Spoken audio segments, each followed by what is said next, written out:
BJP সরকারের বিরুদ্ধে অপপ্রচার করছে বামফ্রন্ট, এমনই অভিযোগ তুলে শান্তিরবাজার মহকুমার অন্তর্গত বীরচন্দ্র মনু মনপাথর বাজারে বিক্ষোভ মিছিল এবং বাজারে পথসভা করে বিজেপির শান্তিরবাজার মণ্ডল। মিছিলে বীরচন্দ্র মনু বিজেপি কার্যালয় থেকে শুরু হয়ে মিছিলটি বাজারের বিভিন্ন জনপদ পরিক্রমা করে অবশেষে বীরচন্দ্র মনু মনপাথর বাজারে সভায় মিলিত হয়।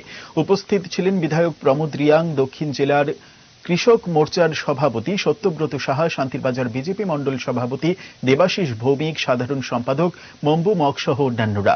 তারা চক্রান্তকারী বামফ্রন্টের বিরুদ্ধে কর্মী সমর্থক সবাইকে সজাগ সচেতন থাকার আহ্বান করেন। ভারতীয় জনতা পার্টি যেভাবে ত্রিপুরা রাজ্যে উন্নয়ন করছে সেই উন্নয়নকে বিরোধিতার নাম করে সারা ত্রিপুরা রাজ্যের মধ্যে সিপিএমরা বিভিন্নভাবে ভারতীয় জনতা পার্টিকে দুর্বল করার জন্য চক্রান্ত শুরু হয়ে গেছে। যেটা 1988-93 যে জোট সরকার ছিল সেই সরকারের বিরুদ্ধেও এইভাবে সিপিএমরা বিভিন্নভাবে কায়দা করে তাদের কর্মীদেরকে জঙ্গলে পাঠিয়ে দিয়ে উগ্রমন্ত্রী বানিয়ে এইভাবে জোট সরকারটাকে পিছনে দরজায় দিয়ে ফেলে দেওয়ার চক্রান্ত করে তারা সফলতা পেয়েছিল।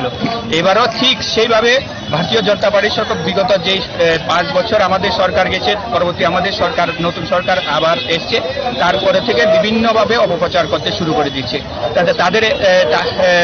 তারা ত্রিপুরা রাজ্যের উন্নয়নকে দেখতে পায় না, ত্রিপুরা রাজ্যে যে ভারতীয় জনতা পার্টি উন্নয়ন করেছে সেইগুলো তাদের চোখে পড়ে না,